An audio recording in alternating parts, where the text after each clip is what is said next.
इंद्रतयाचा मुख्य शिष्य मच्छिंद्राने बोध गोरक्षाशी केला. गोरक्ष वडीला गहिनीपदी प्रस्तुत. भगवान चरवांदेविधी शिवेकथा घेतलेला अभंग विश्वमाऊली ज्ञानोबा यांची गुरु परंपरा सांगणारा अभंग तुम्हा सर्व सज्जन मायबापांच्या सेवेकथा घेतलेला महाराज. या ठिकाणी आपल्या या नीलकंठ सोसायटीमध्ये, या नीलकंठ धाममध्ये, नीलकंठेश्वर महादेवाच्या प्रांगणामध्ये या पर्वकाळावर हा जो सप्ताह तुमचा चालू आहे मायबाप हो, हा पर्वकाळाचा सप्ताह आहे. साधला हा पर्वकाळ दुधला अंतरेचा मळ. या ठिकाणी ह्या पर्वकाळामध्ये पहिला पर्व निवृत्तीरायांचा समाधी सोहळा आहे. हरिदिनी एकादशी आहे. आणि तिसरं म्हणजे ज्या दिवशी तुमचा काला आहे त्या दिवशी नाथामधील एक धर्मनाथ म्हणून, धर्मनाथ जी बीज आहे त्या बीजेच्या दिवशी तुमचा काला आहे महाराज. विठ्ठल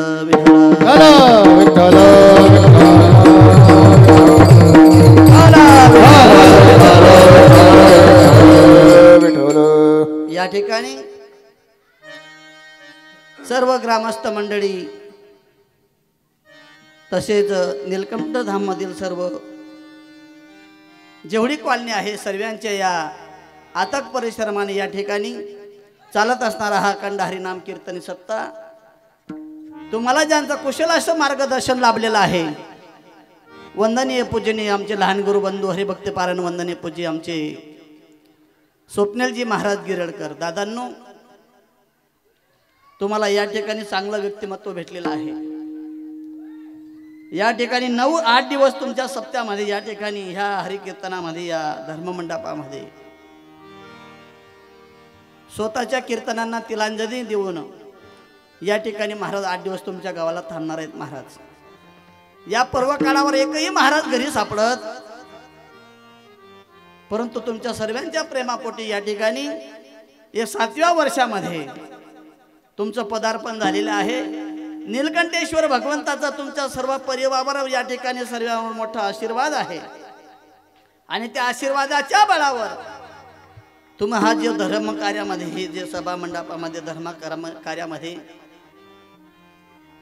तुम्ही जो हा अखंड हरिनाम कीर्तनी सप्ताह जो सुरुवात केला मायबाप हो, हे धर्माचं कार्य आहे. धर्माचे पालन करणे पाखंड खंडन बाप हो, हे धर्माचं कार्य आहे. आताच 22 तारखेला या ठिकाणी सियावर रामचंद्र प्रभूंचा त्या ठिकाणी त्या अयोध्या नगरीमध्ये 527 वर्षाच्या त्या वनवासानंतर भगवान प्रभू रामचंद्र त्या ठिकाणी अयोध्येमध्ये विराजमान झाले बाप हो. आणि अशा आनंदाच्या सोहळ्यामध्ये हा तुमचा जो सप्ताह सुरुवात झाला, अभंग घेतला आदिनाथ गुरु सकळ सिद्धांचा मच्छिंद्र तयाचा मुख्य शिष्य बाप हो. हा जो पर्वकाळ आहे नाथांचा पर्वकाळ आहे. हा जो पर्वकाळ आहे हा नाथांचा पर्वकाळ आहे. म्हणून आपला जो अभंग पहिला जो कीर्तनाचा जो आपण अभंग घेतला, कीर्तन आपण सद्गुरूच्या त्या माध्यमातून आदिनाथ गुरु सर्वांचे गुरु आपल्या या ठिकाणी नीलकंठेश्वर भगवान या ठिकाणी तुमच्या या सोसायटीमध्ये विराजमान आहेत. आदिनाथ गुरु सकळ सिद्धांचा मच्छिंद्र तयाचा मुख्य शिष्य. सप्त्याचे काही नियम असतात, ते नियम तुम्हाला सांगतो. या ठिकाणी धर्ममंडपामध्ये बसल्यानंतर आपसामध्ये बडबड कोणी करायचं? हे बाळांनो इकडं लक्ष द्या. आपसामध्ये बडबड कोणी करायचं नाही. का करू नये? कीर्तने बडबड करेल जो कोणी बेडू कोणी येईल जन्मा, बेडू कोणी येईल जन्मा, बेडू कोणी येईल जन्मा, बेडू कोणी येईल जन्मा,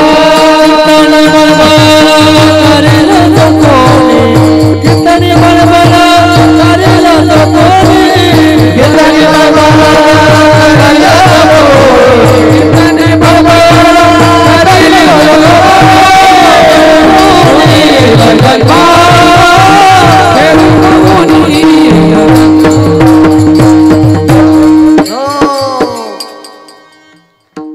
बडबड करेल जो कोणी बेडूक होऊन येईन जन्मा.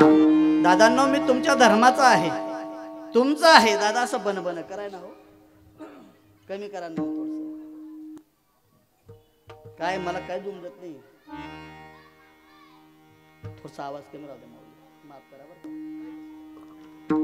कीर्तनी बडबड करेल जो कोणी बेडूक होऊन येईन जन्मा. लहान लहान मुलांनी जर का कीर्तनामध्ये चालू कीर्तनामध्ये जर का गप्पा मारल्या, एकमेकाशी जर का विनाकारण बोलले महाराज, तर पावसाळ्यामध्ये लहान लहान बेंडकोड्या पडतात. पाहिल्या ना बाळांनो तुम्ही, लहान लहान बेंडकोड्या पडलेल्या असतात, ते लहान लहान बेंडकोड्या लहान लहान पोरं होतात.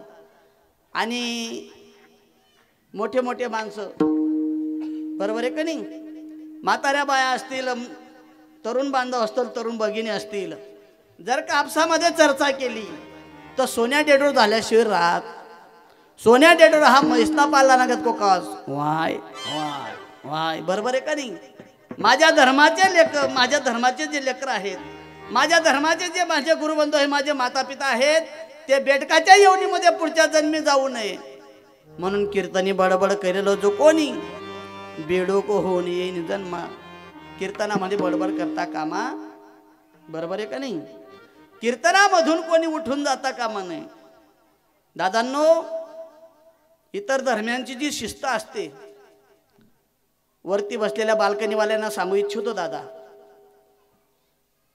धर्माचं कार्य आहे, एकजूट झाल्याशिवाय, आपली एकजूट नाही म्हणून इतर लोक आपल्या धर्माला नावं ठेवतात महाराज. अरे ईद जरी झाला ना, ईद, अरे ईद जर झाली त्या ईद मध्ये ते लोक रांगेमध्ये नमाज पडण्याकरता बसतात महाराज. प्रत्येकाच्या डोक्यामध्ये टोपी राहील आणि अशा माध्यमात त्या ठिकाणी ते कीर्तनाला त्यांच्या त्या धर्मकार्यामध्ये हजर राहतात. आणि आपण जर का असा दाव वानागत गले पद्धे बसू, दादा कीर्तनामधून कोणी उठून जाता कामा नाही. का उठून जायचं नाही माय बाप हो. जेथे कीर्तनाची जागा तेथे पांडुरंग उभा. बाप हो, हे धर्माचं कार्य आहे. इतर ठिकाणी केलेलं पाप, इतर ठिकाणी केलेला खोडसायपणा या ठिकाणी धुतला जातो बर का. इतर ठिकाणी केलेला खोडसायपणा, इतर ठिकाणी केलेलं पाप, नामसंकीर्तन साधन पै सोपे, जडतील पापे जन्मांतरीचे. इतर ठिकाणी केलेलं पाप या ठिकाणी धुतलं जातं महाराज. पण या धर्ममंडपामध्ये जर का पाप केलं, बेशिस्तपणाने जर का वागलो महाराज, तर ते पाप कुठेही धुतलं जात.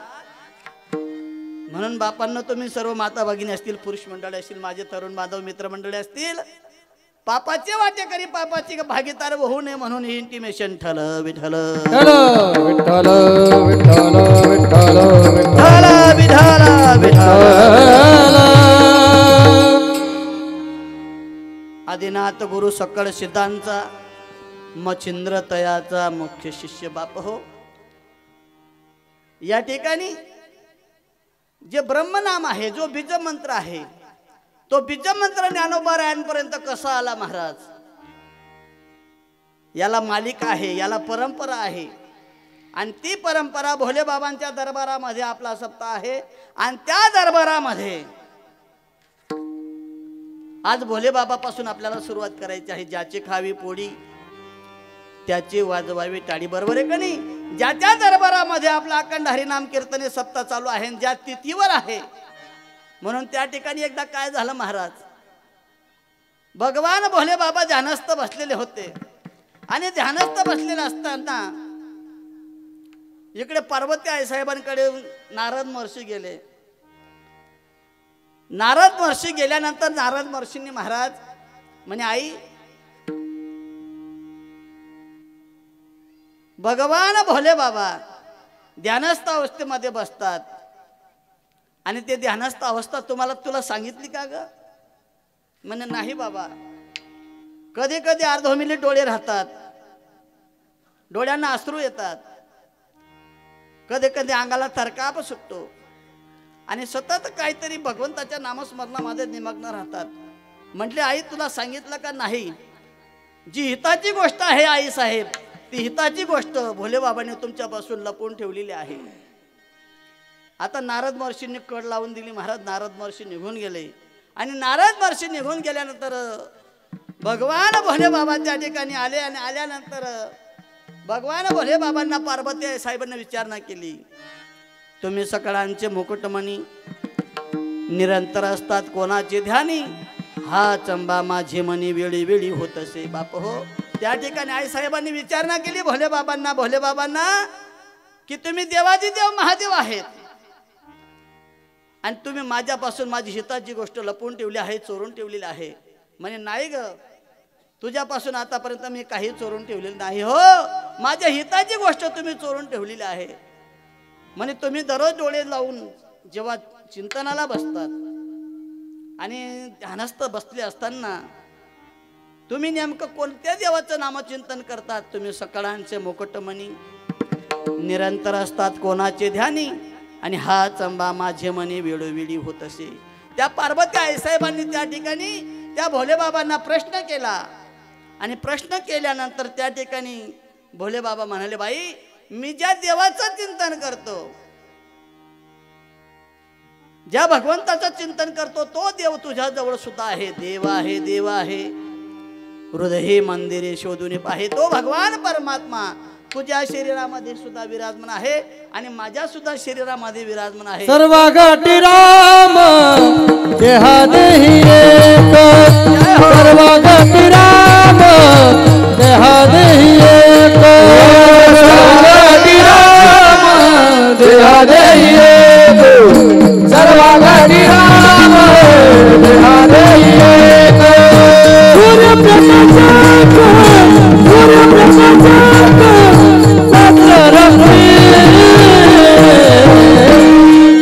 हरि मुखे माला, हरि मुखे माला, हरि मुखे माला, हरि मुखे माला. सूर्य प्रकाशाला, सूर्य प्रकाशाला शास्त्ररश्मी, हरि मुखे माला, हरि मुखे माला, हरि मुखे माला, हरि मुखे माला. रवी बाबांनी अगदी सुंदर प्रमाण दिलं महाराज. सर्व गटी राम देहा देही एक, सूर्यप्रकाशक सहस्ररश्मी. भगवान परमात्मा तुझ्या माझ्या सर्वांच्या हृदयामध्ये विराजमान आहे आणि त्या आत्मारामाचं मी चिंतन करतो. तुम्ही सकळांचे मुकुटमणी निरंतर असतात कोणाची ध्यानी आणि हा चंबा माझे मनी वेळी वेळी होत असे. तुम्ही सांगाल मज लागोनी तेव्हाच घेईन अन्न पाणी. बाप हो, त्या पार्वतीने हट्ट केला, पार्वतीने हट्ट केला आणि तो या सर्व कामा आला. बाप हो, त्या पार्वती आईसाहेबांनी जर का भोले बाबांकडे हट्ट केला नसता तर ज्ञानोबा रायांपर्यंत जे ब्रह्मनाम आहे, ते बीज तत्व आहे, ते ब्रह्मनाम ज्ञानोबा रायांपर्यंत आलं नसतं महाराज. तेव्हा पार्वती आईसाहेबांना भोले बाबा म्हणाले, बाई ज्या नामाचं मी चिंतन करतो ते ब्रह्मन आहे, तो बीज मंत्र आहे आणि तो बीज मंत्र उघड्यावर सांगितला जात. त्या बीज मंत्राकरता एकांत गाठावा लागतो महाराज. नवनाथ ग्रंथामध्ये याचा सर्व उल्लेख आहे पहिल्या अध्यायामध्ये. त्या ठिकाणी तो एकांत गाठावा लागतो. एकांत स्थानी गेल्यानंतर त्या ठिकाणी ते ब्रह्मनाम मी तुला सांगणार आहे.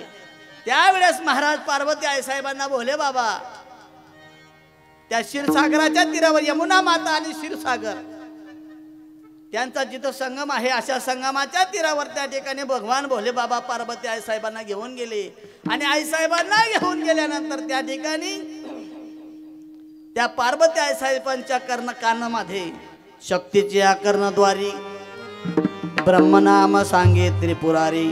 त्या भगवान भोलेनाथ त्या ठिकाणी आईच्या शक्ती पार्वती आईसाहेबांच्या कानामध्ये ते ब्रह्मनाम त्या ठिकाणी त्या भोले बाबांनी सांगायला सुरुवात केली महाराज. आणि ब्रह्मनाम सांगता सांगता सांगता सांगता त्या पार्वती आईसाहेबांना त्या ठिकाणी विधी अवस्था प्राप्त झाली. ब्रह्मानंदे लागली टाळी, कोण देहा ते सांभाळी. मायबाप हो, त्या ठिकाणी त्या पार्वती आईसाहेबांना विधी अवस्था प्राप्त झाली महाराज. आणि विधी अवस्था प्राप्त झाल्यानंतर त्या ठिकाणी पार्वती आईसाहेबांच्या मुखमंडलाकडे भोले बाबांनी पाहिलं की पार्वती आईसाहेबांना अष्टसात्विक भाव निर्माण झालेले आहेत, परंतु त्यांना होकारा यायचा महाराज. जेव्हा भोले बाबा ते ब्रह्मनाम सांगित होतं महाराज, तो बीज मंत्र सांगितलं, आदिनाथ उमा बीज प्रगटले मच्छिंद्राला दले सहस्थिती. त्या ठिकाणी बाप हो होकार पाण्यातून यायचा बरं का, पाण्यामधून त्या ठिकाणी होकार यायचा. आपण सांगितल्यानंतर होकारा देतो का नाही?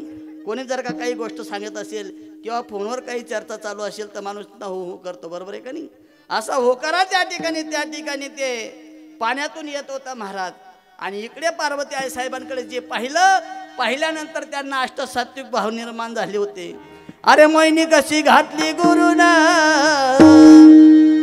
अरे मोहिनी कशी घातली गुरुना, हो मला वेळच गेलं भरणा, मला वेळच गेलं भरणा, मला वेळच गेलं भरणा, हो मला वेळच गेलं भरणा, हो मला वेळच गेलं भरणा, हो मला वेळच गेलं भरणा. कानात पेरणी केली नयनात उजळाली, कानात पेरणी केली नयनात उजळाली, कानात पेरणी केली नयनात उजळाली, कानात पेरणी केली नयनात उजळाली.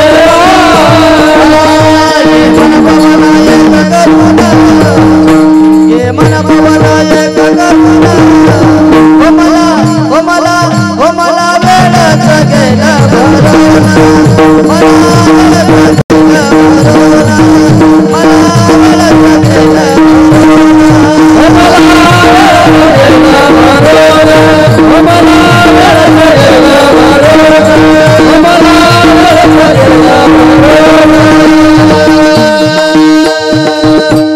कानात पेरणी केली नयनात उजळाली.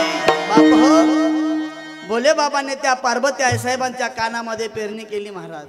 आणि पेरणी केल्यानंतर त्या आई साहेबांना अष्टसात्विक भाव निर्माण झाले. आता तुम्हाला सांगतो आई, तुम्ही स्वयंपाक करतात का नाही? स्वयंपाक करत असताना तुम्ही कांदा चिरतात, कांदा चिरत असताना तुम्ही कांदा चिरतात आणि बाबा बाजूला बसलेले असतात. काही एक भानगड नाही, काही नाही, तुम्ही कांदा चिरतात, पण बाबाच्या डोळ्याला पाणी येतं का नाही? कांद्यामध्ये पावर आहे मायबाप हो. कांदा चिरला नाही तर डोळ्याला पाणी कुठून येतं? आतून येतं का नाही? तुम्ही बोलत जाना. तुमल्या आत पहिला दिने कोणी बियम काढेल बाम काढेल दिने करून बोलत जा बरोबर आहे का नाही? जर का कांदा चिरल्यानंतर पाणी कुठून येतं? डोळ्याला आतून येतं, बरोबर आहे का नाही? कांदा चिरल्याचा अनुभव आहे, कांद्यामध्ये पावर आहे. स्वयंपाक करत असताना जर का मिरचीचं पूड, एखादी मिरची जर का चुल्यामध्ये राहून गेली, ठसका कुठून येतो? आतून येतो का नाही? आतून येतो ना बाळा. हो बोलत जा. आमनाकडे 2-2 वर्षना पोरं बोलतं. ठसका आतून येतो माय बाबा, बरोबर आहे का नाही? कांदा चिरला तर पाणी आतून येतं. मिरची जर का चुल्यामध्ये राहिली तर ठसका आतून येतो. आता आम्ही ज्या दादांकडे जेवण केलं, हरिभक्त पारायण वंदनीय पूजनीय, त्यांचं नाव काय? आपण जेवण केलं तिथं विनायक शंकर पाटील, त्या दादांकडे आम्ही संध्याकाळी जे भोजन केलं महाराज. आता जेवण केल्यानंतर, भाकर खाल्ल्यानंतर, पोट भरल्यानंतर ढेकर कुठून येतो? पोट भरल्याचा अनुभव आहे. भाकर खाल्ल्यानंतर लगेच ढेकर येतो महाराज. आतून आरोळी मारतो, भाऊ इनकमिंग बंद कर, नाही तर आउट गोईंग होईल, बरोबर आहे का नाही? इनकमिंग बंद कर म्हणजे बंद कर. खालून आतून सांगतो तो. डर आला, ढेकर आल्यानंतर पोट भरलं, भाकर खाल्ल्याचा अनुभव आहे. मग देव केल्याचा काही अनुभव आहे का नाही? आमच्याकडे बर का सुखदेव बाबा, दारुणा सुद्धा अनुभवी दारुणा. भागवतामध्ये नाद बाबा सांगतात महाराज, जो मोले मदिरा खाए तो मदिरानंदे नाचे गाये, जेने ब्रह्मानंदो सेविला आहे तो केवीर आहे आवरीला. जो मोले मदिरा खाए, पैसे देऊन जो दारू पितो ना दादा, दारू फार विचित्र राहते बरं का काका. एका ठिकाणी कीर्तनाला गेलो आणि कीर्तनाला गेल्यानंतर त्या ठिकाणी त्या मित्राकडे कीर्तनाला गेलो, पण त्याचा बाप जो होता ना वडील, 1 बाटली 2 गल्लास होता बर का, 1 बाटली 2 गल्लास. आता आम्ही जेवायला बसलो आणि जेवायला बसल्यानंतर ती मावशी आम्हाला सांगितलं, भाऊ तुम्ही का नाही तता बसा म्हणे बाजूले, या दोन्ही तुमले सुटणार जीव दे भाऊ. त्या मित्राच्या घरी त्याचा मामा सुद्धा आला होता आणि तो मामा आणि साला दोन्ही पाहुणा आणि साला पाहुणा बाहेरून कडक होऊन आले महाराज. पण भाऊ म्हातारीला घाबरायचा, मावशीला म्हणे का रे मन घरनं कथा का जाता तू तर पै पाहुणीला नेमंतर राहता, बरोबर आहे का नाही? अरे जन्नीनी तर मन्नी तर लाज वाटू देता, अरे थोडीफार लाज वाटायला पाहिजे. आता म्हातारीने स्वयंपाक केला महाराज, त्या ठिकाणी शेवभाजी आणि भाकर पोळी केली आणि शेवभाजी पोळी त्यांना सुद्धा जेवायला वाढलं महाराज. म्हातारी त्या मामाकडे येऊ डोया करे, मावशी एक पोळी ठेवल्यानंतर चतकुर पोळीला एक घास करतो मामा. पण दल्ल्या एकदम कडक होई झाला होता. दल्ल्या त्या मित्राचे वडील एकदम कडक झाल्यामुळे काय झालं, चतकुर पोळी हातामध्ये घेतली आणि त्या भाजीमध्ये प्लेटमध्ये त्यांनी अशी बुडवली महाराज. परंतु बुडवता बुडवता एकदम टाईट गंमत झाल्यामुळे असा झटका देत दल्ल्या, असा झटका यायचा एकदम फिट झाल्यामुळे महाराज. आणि नेमकं काय झालं, टोपी खाली पडली आणि त्याने पोळी समजून तोडायला सुरुवात. ती पोळी काही तुटत नव्हती. तो दल्लेली सांगे म्हणे, तू ना एवढा भेदभाव, तू ना बावले नरम नरम 2 कुताडी घ्यान माले उठणं कातडा दिदी ना, लाज वाटायला पाहिजे, सरम वाटायला पाहिजे, तुला काही जित्ती सोडत. आता आम्ही त्या दोघांकडे पाहायचो. तो भाऊ म्हणे, मित्र होता माझा, म्हणे महाराज जाऊ द्या म्हणे, दररोज ना असंच म्हणे असणं आलं. आता ती मावशी तिकडनं म्हणे, का हो अरे जेवण टाइमले टोपी काढणी पडत, काय म्हणे जेवण टाइमले टोपी काढणी पडत, सुदनीत शेका तुमले.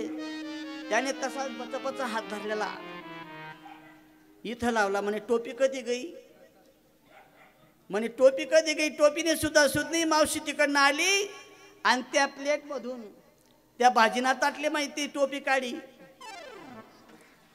आणि अशी दाखवली. म्हणे त्या आई तुम्ही टोपी, पोळी आहे का टोपी आहे हे सुद्धा समजत नाही. पावर कोणाचा आहे, दारूचा पावर आहे, बरोबर आहे की नाही बाळांनो? दारूचा पावर आहे. जो मोले मदिरा खाये तो मदिरा आनंद देनाचे गाये. एकदा काय झालं, एक ग्रस्त नाथबाबांबरोबर चालला होता महाराज आणि जाता जाता जाता त्याने काय केलं, एका दुकानामध्ये तो घुसला. आता नाथबाबांचे त्यांचे काही ओळख परिचय कुठलाच नव्हतं. महाराज दुकानामध्ये घुसला आणि घुसल्यानंतर थोड्या वेळाने बाहेर आला आणि बाहेर आल्यानंतर महाराज तो गटारीमध्ये जाऊन पडला. आता गटारीमध्ये जेव्हा जाऊन पडला महाराज, आता तो गटारीत पडलेला होता.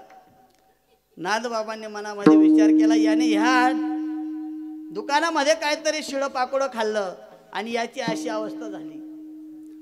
दुकानदाराकडे नाथबाबा गेले, म्हणे का हो अरे तुमच्या दुकानामध्ये काहीतरी शिळं पाकोडं या माणसाने खाल्लं, हा चक्कर येऊन त्या ठिकाणी गटारीमध्ये पडला. म्हणे महाराज तुम्ही बोर्ड वाचलं का? ते बोर्ड होतं महाराज सरकार मान्य आहेत ना तुमच्याकडे, सरकार मान्य दुकान, हो ते सरकार मान्य दुकानाचं बोर्ड. म्हणे जो मोले मदिरा खाय तो मदिरा आनंद देनाचे गाय. आता तो जो गटारीमध्ये जो पल्ला होता तो अर्धा खाली ना अर्धा वर होता.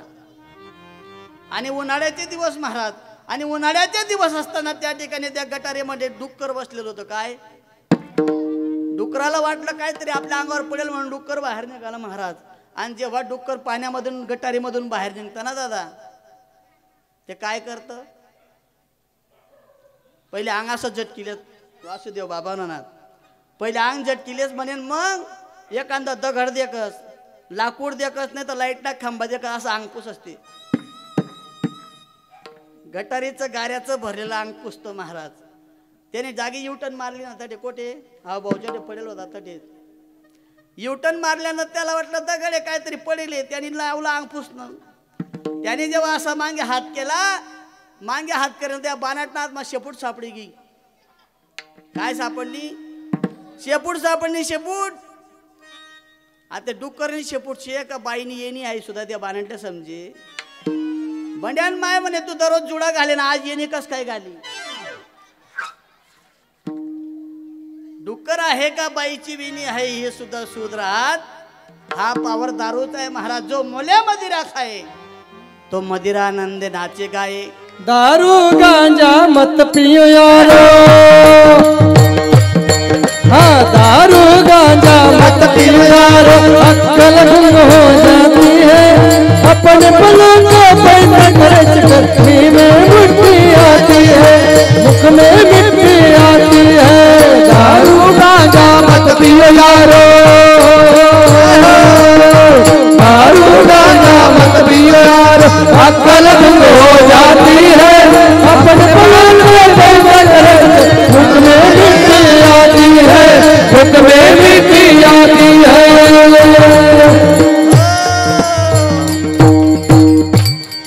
कबीर महाराजांचं प्रमाणे महाराज, दारू गांजा मत पिवो यारो, अक्कल गुम हो जाती है। अरे अपने पल्लू का पैसा परत कर, मुखी में मट्टी आ जाती हो। दारू पिलेल्या माणसाच्या तोंडावर माखे फिरतात काका, तोंडामध्ये माशा जातात, पण हे मुखी में मक्खी आ जाती है। रवी बाबांनी सुंदर प्रमाण दिले, एकदा त्यांच्याकरता टाळी वाजवा। कंजूसपणा बोलता करतात बो तुम्ही। गुजरात राज्य पैशावाला राज्य आहे, बरोबर आहे का नाही? बटा गाव सोडी सोडी आता पहिले आहेत, बरोबर आहे का नाही? अरे दुष्काळ ना ऊन साल रे, अरे दुष्काळ ना ऊन साल रे, बायको सांग सुरत चाल रे। दुष्काळ ना ऊन साल रे, ऊन साल रे, बायको सांग सुरत चाल रे।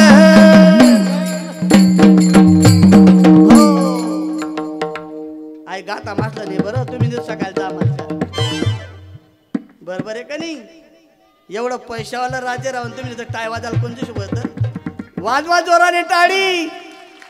वा वा वा वा दादांनो, माझ्या गुणीजन मंडळाने जर का चाल म्हटली ना, चाल म्हटल्या जर का त्यांना टाळी वाजून तुम्ही जर का प्रोत्साहन दिलं महाराज, आणखी नवीन नवीन चाली दाखवतात त्या, बरोबर आहे का नाही? तुम्हाला नवीन नवीन चाले ऐकायला मिळतील। ठला विठल विठल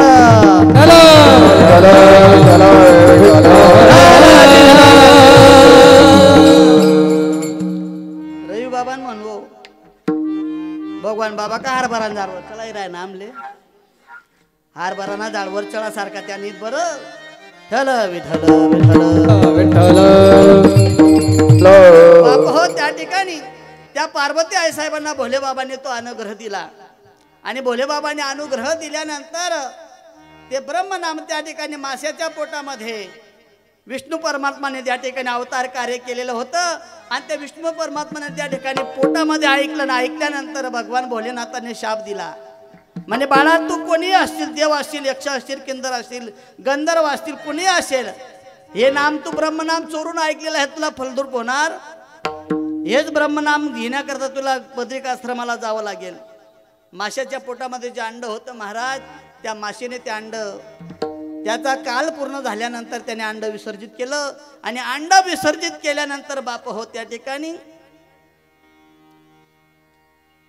लाटाच्या साहाय्याने, हवेच्या वाऱ्याच्या साहाय्याने महाराज ते जे अंडच होतं माशाचं अंड ते काठावर आलं, आणि काठावर आल्यानंतर त्या ठिकाणी बगडे आले। बगड्यांनी पाहिलं काहीतरी खाण्याचं भक्ष्य आहे, आणि खाण्याचं भक्ष्य म्हणून त्या ठिकाणी त्यांनी त्या अंड्याला टोच मारली।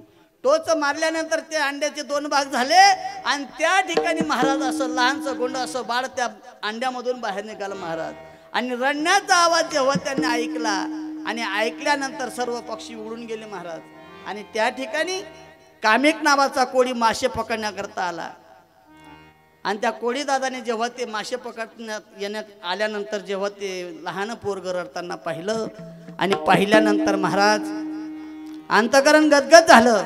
अरे कुठली अशी अधर्मी आई असेल, आता चालू जन्मलेल्या बाळाला या ठिकाणी टाकून गेली, अशी कोणती निर्दयी माया असेल। ते बाळ हातामध्ये घेतलं महाराज आणि हातामध्ये बाळ घेतल्यानंतर आकाशवाणी झाली की दादा हा देवाचा अंश आहे, दैवी अवतार आहे, याला जवळ घ्या, घरी घेऊन जा, तुमच्या पत्नीला मातृत्व प्राप्त होईल.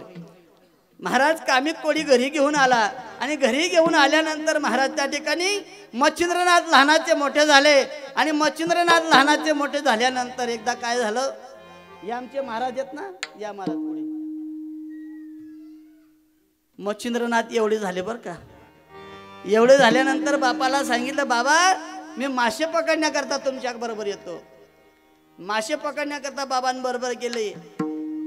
त्यानंतर कोड्याने जाळं फेकलं महाराज. जाळं फेकल्यानंतर भरपूर मासे लटकले आणि जेव्हा मासे वरती आले, आणल्यानंतर त्या डालकीमध्ये जेव्हा टाकले महाराज, बापाला वाटलं की आज माझ्या मुलाचा पायगुण लहिना झाला. या ठिकाणी एवढे मासे लागले आणि मासे लागल्यानंतर आज उदरनिर्वाह होईल, त्याच्यावर आपला उदरनिर्वाह होईल असं म्हटल्यानंतर महाराज त्या ठिकाणी दुसरं जाळं टाकण्याकरता बाप जेव्हा पाण्यामध्ये गेला आणि त्यावेळेस मच्छिंद्रनाथांनी त्या माशांची तळमळ पाहिली महाराज. तडतड बोलणारे मासे त्या ठिकाणी बाकीचे डालकीमध्ये भरत होते महाराज. माझे वडील माझ्या मातृकुळाचा नाश करत आहेत म्हणून त्या माशांची डालकी जी आहे ती घेतली आणि पाण्यामध्ये टाकली महाराज. बाप जेव्हा दुसरं जाडू लावून आल्यानंतर पाहिलं तर मासे नाहीत. म्हणे गोरक्षा मच्छिंद्रा, अरे मासे कुठे गेले? म्हणे बाबा फारच तरमडत होते, जिथले होते तिथं गेले. महाराज असं म्हटल्यानंतर बापाने 2 काना खाली दिल्या. म्हणे मूर्खा, भीक मागूल खाशील काय? अरे तुला लाज वाटायला पाहिजे. या जेव्हा आपण धरून घेऊन जाऊ, यांच्यावर उदरनिर्वाह चरितार्थ होईल आणि त्याच्यानं आपला उदरनिर्वाह होतो. हे फेकून दिले पाण्यामध्ये टाकल्यानंतर खाशील काय? भीक मागून खाशील का? दुसऱ्यांदा तेव्हा झाडं लावण्याकरता ते कोळी दादा गेले महाराज. मच्छिंद्रनाथाने तिथून देऊन टोकली महाराज. अरण्याचा रस्ता धरला. दरकोज धर्मकाम करत करत करत बद्रिकाश्रम गाठला महाराज. आणि बद्रिकाश्रम गेल्यानंतर भोले बाबांना त्या ठिकाणी नतमस्तक झाले. देवा, तुम्ही मला शब्द दिलेला आहे की मी दत्त प्रभूंकडनं तुला हाच अनुग्रह देईल. तेव्हा भोले बाबांनी दत्त प्रभूंची त्या ठिकाणी चिंतन केल्यानंतर दत्त प्रभू प्रगट झाले महाराज. आणि दत्त प्रभूंनी भोले बाबांमार्फत जे पार्वती आई साहेबांना नाम दिलेलं होतं ते ब्रह्मनाम माझ्या मच्छिंद्रनाथांना दिलं महाराज. तेच महाराज अभंगाच्या पहिल्याच्या आदिनाथ गुरु सकड सिद्धार्था, आदिनाथ गुरु सकड सिद्धार्था, आदिनाथ गुरु